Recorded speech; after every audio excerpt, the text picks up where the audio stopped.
From the alley-oops at Keyshaw to the glory days at the stick. From who's got it better than us to brick by brick. It's always the 49ers way. From off-season to game day. Yeah, we talk back. It's the 49ers Cutback.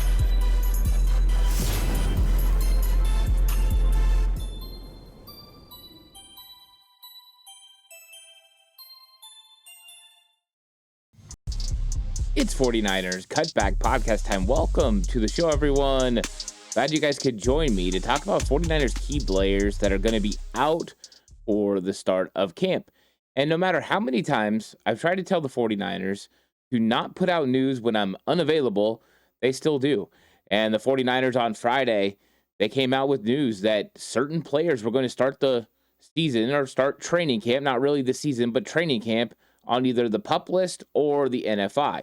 And we'll go into what exactly those designations mean for these players, but it definitely had a few surprising names. There was the names that we fully expected to be on the PUP list. We had been talking about this pretty much the entire offseason, that there were going to be key contributors for the 49ers on PUP list, but I think the additional names definitely put things into perspective and also cleared up some things as far as who's going to be competing at certain positions and maybe are giving some guys some opportunities. As I've been going through these training camp battle videos, I've been saying, but if an injury happens, it's going to give player A and player B an opportunity.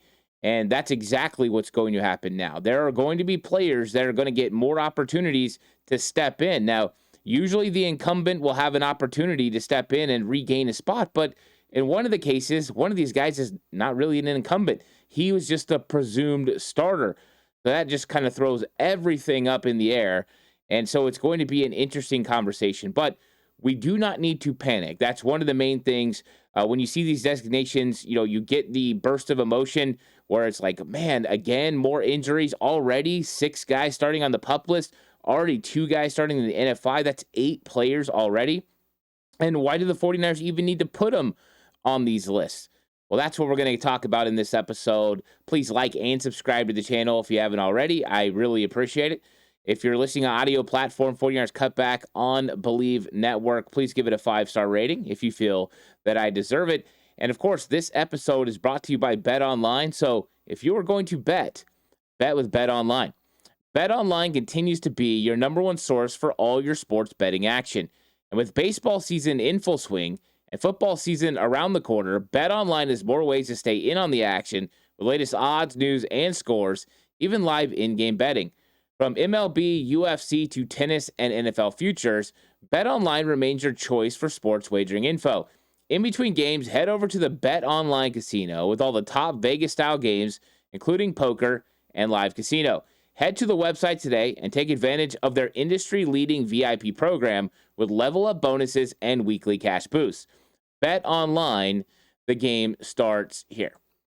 Now, there's a strong likelihood that you've already heard, these players and who is on this list. But if you haven't, the 49ers released this Friday afternoon, and it is a normal process for every single team that as players are starting to report, especially players who had been dealing with injuries already, that they're going to put them on a list if they feel that they're not going to be able to be out there and contribute at practice. It does a couple of things. Number one, they're required by the league to put designations on these players. If they are going to be cleared for practice, they don't have to be on any of these reports. But if they are going to be limited or they're not going to be able to participate, they do need to be on these lists. So this means that these players are not going to be ready when training camp begins. It doesn't mean that they're not going to be ready short thereafter. It's not like in the regular season where if you end up on a list, right, an IR designation, or you start the season on the PUP list, that you have to miss at least 4 games.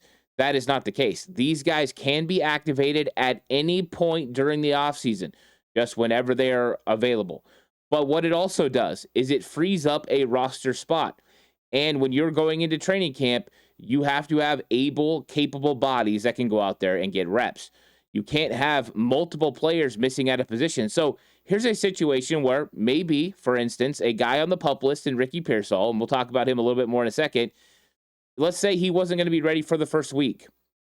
49ers already have a situation where Brandon Ayuk is now on the PUP list, right?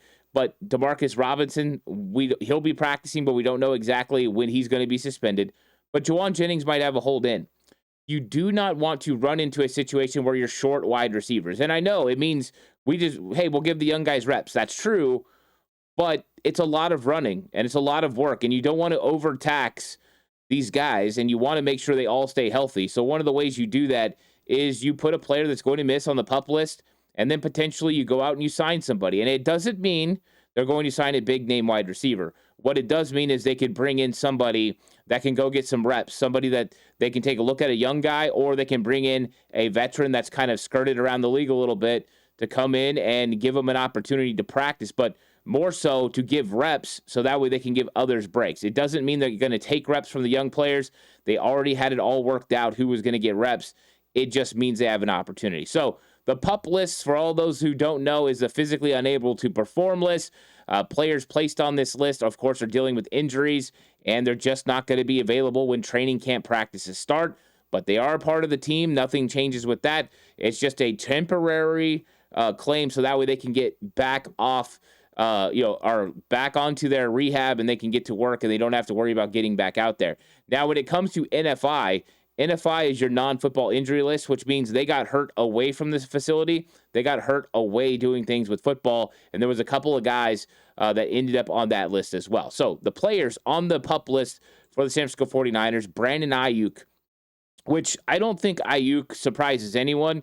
I know that there were conversations he could be ready for week 1, and he still might. But the designation for PUP to start training camp, I think, was a foregone conclusion because he had the ACL and MCL injuries in October and the surgery. It was thought that it was going to be at least a 9-month, but probably closer to a 12-month injury. Now, Andre Dillard, who the 49ers signed during the offseason to play offensive tackle, this one will have a potential to cause a little bit of shuffling along the offensive line. We'll go through him as well, but he went through an ankle scope in the offseason. So once again, Kyle Shanahan thought he would be ready. The fact he's not is not crazy out of the ordinary that he wouldn't be ready going through that. Yetur Gross-Matos ends up on the list. Of course, he missed time due to a knee injury. Malik Mustafa, he's still recovering from the ACL. We found out about that around the draft, and he suffered that in the season finale. So we knew he was going to start on PUP. Ricky Pearsall, of course, he's dealing with a hamstring injury. They thought it was a minor injury. Don't know exactly where it's at right now, if he had a setback. Kyle Shanahan also doesn't have to talk about injuries, so we'll see if when he finally talks, if he discusses what's up with Ricky Pearsall or if he doesn't. Curtis Robinson, another one that is coming from last year, the injury. It was thought that he was going to start on PUP list. So Curtis Robinson, Malik Mustafa, Brandon Ayuk, none of those are surprises on the PUP list of the 6, which is great news. Now, the 2 NFI, the non-football injury list, Ben Barch, this one was a surprise. He'd been getting all the reps during the offseason at left guard, all the conversation. George Kittle saying, he's rooting for him. He wants him to do well. So this is a problem for him, and we'll talk about the ramifications in just 1 second. And then George Odom, who has been recovering from an ankle injury that he suffered last season, but now all of a sudden he's got another injury. So we don't know exactly what happened. Something happened when he was training, getting ready to come back. So George Odom is also going to start on a list with the NFI and won't be out there, which is going to give other safeties the opportunity, particularly a guy like Jalen Mahoney, to get some extra snaps, maybe even, our new safety as well. So you've got opportunities here for some guys to get opportunities. But let's talk a little bit about Ricky Pearsall and what this means. Because that's what I started getting emails about was Ricky Pearsall. Thank you for everyone that sends me emails. I really appreciate it. Having the conversation. Lou is one of the guys who does it the most. It's a good thing to have like these good conversations. And Lou was asking about Ricky Pearsall. And, Pearsall, he's asking, is he injury prone? And one of the things about Pearsall was he wasn't really known for injuries when he was in college. When he was at Florida, when he was at Arizona State, he stayed really healthy. He played almost every single game. Now, the 49ers were made aware that he had a shoulder issue coming out of college, but it never kept him from being on the field. And the hamstring injuries are something that crept up last year. And this has been a problem for wide receivers that the 49ers have drafted over the last several years. I mean, it wasn't something that didn't cause Deebo Samuel problems. We know he had to change the way that he practiced and the way that he did things during the offseason to work on those hamstrings. I know he got into some yoga and some stretching and did some things to help his hamstrings, but that's always been a bugaboo for him. Brandon Ayuk, he dealt with hamstrings as well during his rookie season, some injuries there. And now Ricky Pearsall. It is something that these players can deal with. They're twitched up. They're working hard. They're trying to get more explosive. They're doing all their plyometrics training. And sometimes things happen. You get a twinge in your hamstring. And for these guys, it's a little bit tougher sometimes to recover from. So I wouldn't call Ricky Pearsall injury prone. Because when he got into the season last year, he primarily stayed healthy, but he did miss most of the offseason last year, including most of training camp. I did see him a couple of times when I was out there, but he did miss. But ultimately, I think that he's going to be ready to go at some point in training camp. I'm just, going to wait on Kyle Shanahan here, but it does put the 49ers in a little bit of a predicament because they are short now wide receivers. They're going to be short 3 wide receivers that they had on their 90-man roster. So they're going to have to probably add to this room to make sure they get the reps, and kind of spread out the reps amongst the young guys. Now, with Ricky Pearsall being out, it's a good and a bad. The bad is that he's not going to get those reps. He's not going to get to continue to work on chemistry with Brock Purdy. And that is definitely something that I think all 49er fans and even the 49er coaching staff, front office, everybody wants them to get that chemistry together. So that way we could see these guys start to elevate together because Pearsall is going to be here with Brock Purdy for another 4 years, this plus 3 more at least. And so you want them to build a rapport and a chemistry so that way they can start getting a tandem going and he could really feed Pearsall the ball and Pearsall can make some plays. It's the first round pick. So that part is not so good. The good element that comes out of it is you do have some young players that need to learn, and they need to learn fast. So this is an opportunity for a guy like Jacob Cowing, and a opportunity, for the other guys to step up. And Isaiah Nayer, for instance, who hasn't had very many opportunities to prove what he could do, but now he could get the opportunity to do so. So he's going to have an opportunity. Jordan Watkins, especially, is going to have an opportunity. So you're going to get some young guys. They're going to get some extra reps, which is good. You wish it was Ricky Pearsall, though. Pearsall needs to get these reps, and I'm hoping he's back sooner than later. I'm hoping this is precautionary and that they're going to get him on the field. It's not a rush to get him on the field, especially with install being the first part of training camp. I will say this. It's not as important for a player that's already been on the 49ers for a season or more to miss the first 3 to 5 practices. They're going through install. They're going through, all the things they did in OTAs and minicamp. They're doing that again. That's how they start. That's how they're building the foundation of this offense. So some of the veterans, they're going out there and going through the motions, and you won't see them out there. Even if they're practicing, Fred Warner and some of those guys are in and out very quickly. So it's not that critical. But when you start getting into pads and you start expanding the playbook, it is more important for him to get out there, get his legs underneath him, and get some time in pads, taking contact and just getting used to the reps playing with this offense. So the Pearsall effect is going to be real, and I do believe the 49ers will have an addition of at least one wide receiver that they bring in to come in and get some of those reps and help this football team. Do I think it's going to be a big name? I don't. There's always a possibility it could be. So that's going to be one of the, the keys to the offseason is seeing kind of how the 49ers respond, to some of the injury concerns early, but Pearsall could come back any day. Now, the other one that really jumped off right away, and that's why I put key players on the thumbnail, because Ben Bartch is a key player for the San Francisco 49ers, presumed starter. And I alluded to this at the beginning of the show. It's an interesting dynamic because they always say you can't lose your spot because of injury. That is not entirely the case. I brought up this when I was talking about the training camp battles along the offensive line, which that video is available if you want to go check it out, is I talked about the fact that just last year, Spencer Burford lost his spot because of injury. So if you don't remember what happened last year, the presumed starting right guard was John Feliciano with a competition going on with Spencer Burford, and then Dominic Pooney kind of back there as a guy that was going to work in and compete. You get to training camp, John Feliciano, we find out he's dealing with a knee injury. He's going to be out starting on the PUP list, just like the names that we just mentioned. And he was incapable of coming back. Burford's out there practicing, getting all the starting reps. Dominic Pooney's the backup.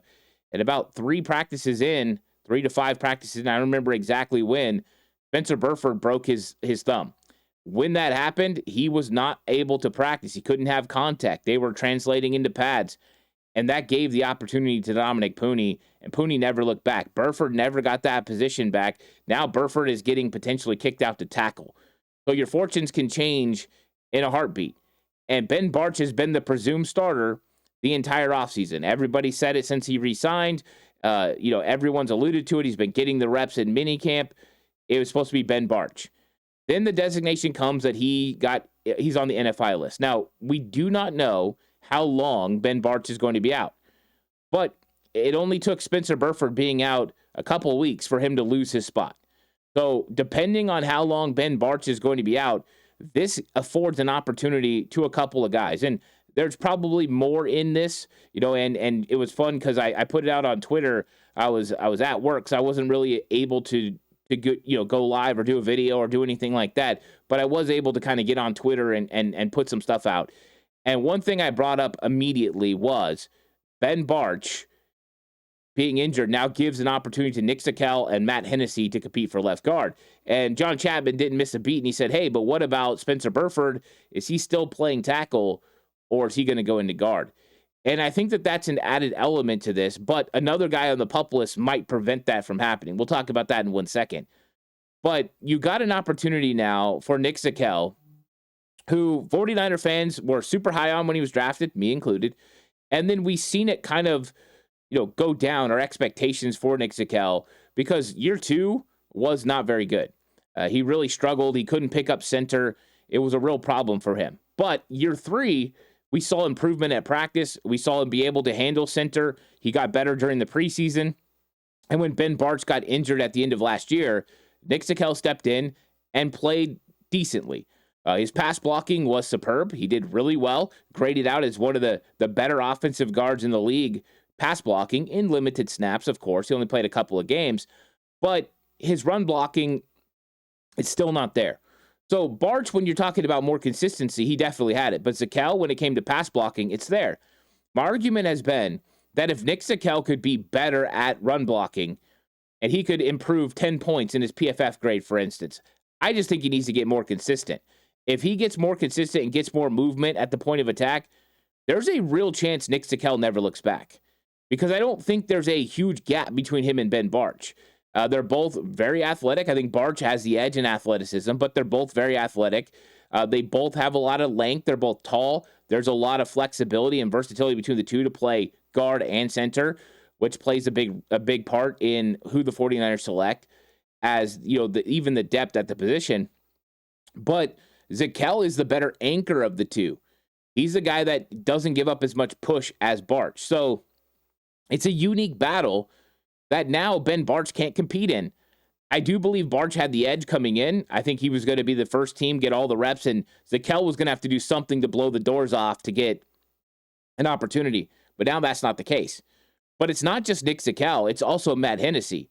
Let's not forget that during the offseason, during OTAs, when they asked Kyle Shanahan about Matt Hennessy, he alluded to him competing at guard.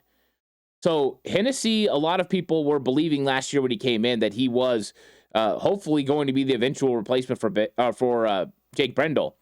I think it's more complicated than that. I think he's kind of in the mix for both, the same way that when they brought in Feliciano, he was going to be potential backup center and backup guard. Now, eventually he worked his way into a starting center role or starting guard role in place of Spencer Burford.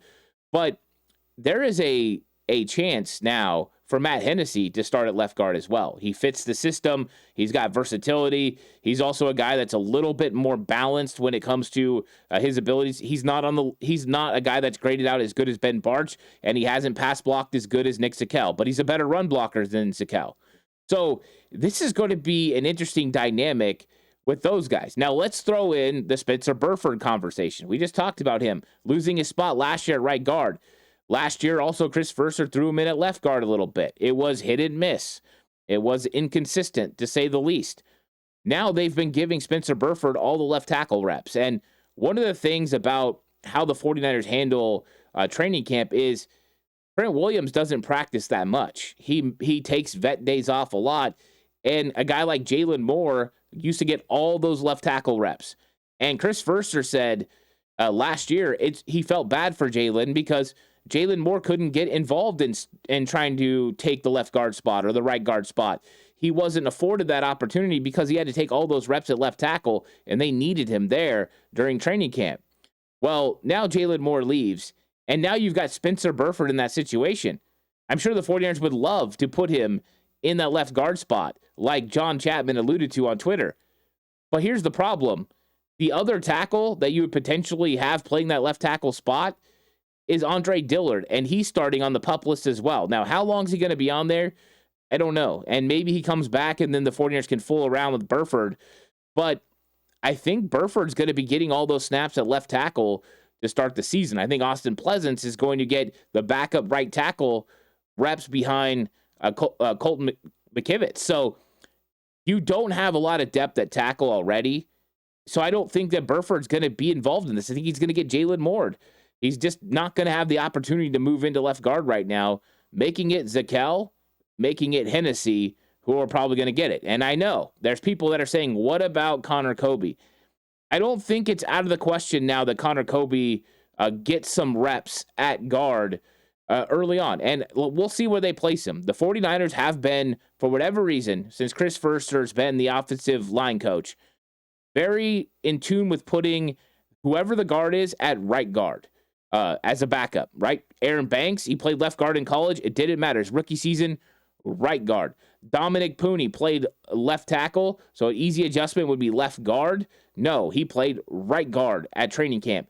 So I wouldn't be shocked to see Connor Kobe start on the right side and then eventually move to the left side if they feel like he's adjusting. But Connor Kobe now has a better chance to make this team depending on what the injury to Ben Barch is. Now, I fully expect, minus Kyle Shanahan coming and saying this is a very serious injury, for Ben Barch to come back at some point. And there'll be some conversations. But this offensive line definitely got a lot more interesting with the injury news about Ben Barch and the injury news about Andre Dillard. Because Dillard is the depth that the 49ers really needed. I wanted to see Andre Dillard and Spencer Burford, kind of competing at tackle behind Trent Williams. One of them getting first team reps when Trent's not practicing, the other one getting second. And then you got Pleasance on the other side. And I know they've got other guys in the mix, but these are the real guys who have the shot at making the team. I think the other guys are more depth pieces. So 49ers definitely still have a need at right or at offensive tackle. They could bring somebody in. We'll see how that looks. They do have a lot of young guys as well, but I think it got a lot more interesting along the offensive line.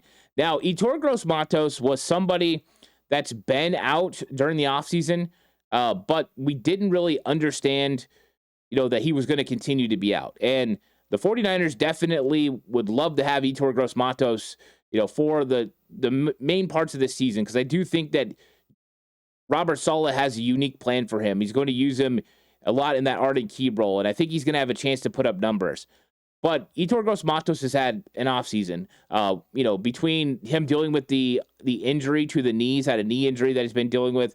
He's also had some very good things happening family-wise, a birth of his child. That's really awesome as well. So Yetur Gross-Matos, I'm not too worried about it. This is a veteran that's been in the league for a while. As long as he comes back at some point during training camp, I think that they're going to be okay with him. He's not really going to have to prove anything. And I know a lot of people are saying, hey, he didn't play well last year. You're right. But he is a guy that doesn't play well when dealing with injury. Last year, he had an injury, and it really threw off the whole entire season. I think it'd be smart for the 49ers to really take a look at protecting him, for the early parts, and I think that's what they're doing, and eventually he'll be able to go out there and compete. And the thing is, the 49ers have defensive ends that really need to get reps along this defensive line, guys who are competing for roster spots. I don't think Yetur Gross-Matos is competing for a roster spot. I do, however, believe that Robert Beal Jr. is competing for a roster spot, that Sam Okuwanu is dealing with the roster spot. And early on, those guys could get those second team reps behind Bosa and Mikael Williams. And you could take a really good look and see how much Robert Beal Jr.'s got better at pass rushing and how much Sam Okawanu's got better stopping the run. And they could use those reps, and they still have depth behind those guys as well. You still have Teron Jackson. You still have Jonathan Garvin.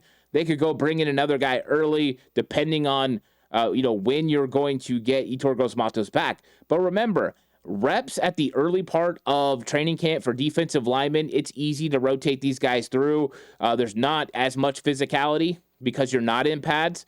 And so it's a little bit different work.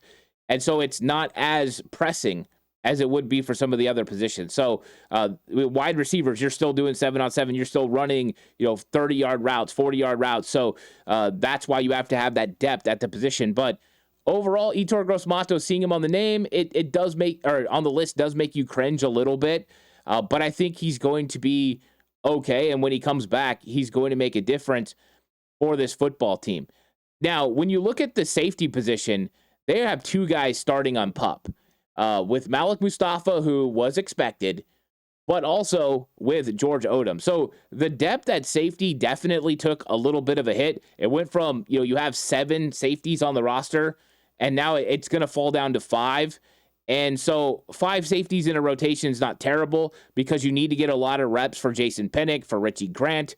And really the good news, Jair Brown wasn't on the PUP list, right? No Jair Brown on the PUP list, no Alfred Collins on the PUP list, no Marquise Siegel on the PUP list. There's some good news as well. And Jair Brown had his ankle surgery earlier in the offseason, and he's going to be ready to go. And that's important because the 49ers need to have a legit competition at safety to see who's going to win it. And, of course, I just put out the safety camp battle video, and I had George Odom in there as a guy competing. Well, now he's not going to be a part of that third unit, that's going out and competing. He's not going to be there. Jalen Mahoney is going to get more reps at safety. So expect Jair Brown to get reps early with Jason Pennick, for Richie Grant and Marquise Siegel to work together, and them to work in Jalen Mahoney. I do also believe they might sign another safety to add depth until George Odom comes back. And so it's going to be interesting. Maybe they would fool around with Derek Canteen at safety, the undrafted free agent. He has an opportunity. He played some safety in college.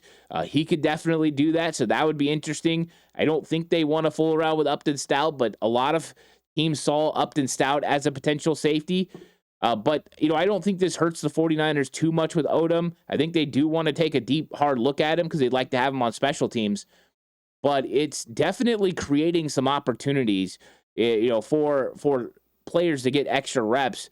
And, the last guy I want to talk about is Curtis Robinson. And Robinson was probably going to make the 49ers 53-man roster last year. And then he suffered an injury, and he was out for the entire year. 49ers love Curtis Robinson. Off the field, Walter Payton, Man of the Year nominee, a guy from Stanford who's just competed on this team, chose the team when he was on the 49ers practice squad instead of going to Houston, which would have guaranteed a roster spot because he believed in the 49ers. That was in 2023. Last year, he probably would have had a really good opportunity to play. Now he's not quite back from the injury. He's going to start the season on the PUP list. And so that's going to give more opportunities to some of the young guys. A guy like Tatum Bethune is going to have a better opportunity as Curtis Robinson kind of moves out of the way. And guys like Chaz Surratt and Tatum Bethune are going to have more opportunities to go out there and potentially produce. So it's exciting for the 49ers, the fact that they're about to get on the field in just a few days. By the time we get to Wednesday of next week, the 49ers will be fully in training camp. They're going to report. They're going to be out there at training camp, and it's going to be an exciting time. And these competitions are going to come to fruition. But there's no reason to really worry about these injuries yet until we get into the training camp season and find out exactly how long these guys are going to be out. But Ben Bartches definitely does create a competition at offensive line that wasn't entirely there before, but now it's completely opened up, and he's not an incumbent. So that's a little bit of a different situation. And when it comes to Pearsall, you're just light on wide receiver right now. So that one could make a difference. But let me know in the comment section down below, are you worried about these injuries, or is it just, a wait and see approach? I'm really curious what you think. Can Nick Zakel or Matt Hennessy win the left guard spot from Ben Barch, or do you think it's going to be Connor Kobe? I think it's it's an interesting dynamic right now. But the good news is most of these injuries were basically, we saw these coming, right? Ayuk, Curtis Robinson, Malik Mustafa, those ones didn't really throw us off. The fact that, Andre Dillard had his ankle scope, that one was coming down the pipe. Yetur Gross-Matos didn't really completely surprise me either. So for the most part, it's not bad news for the 49ers, but it's a wait-and-see approach. Thanks for watching. Please like and subscribe to the channel if you haven't already. I really appreciate it. If you're listening to audio platform, 49ers Cutback on Believe Network, please give it a 5-star rating. And, of course, this episode is brought to you by Bet Online. The game starts here. I'll catch you guys in the next one. Until then, stay safe. Remember, the right way is always the 49ers way.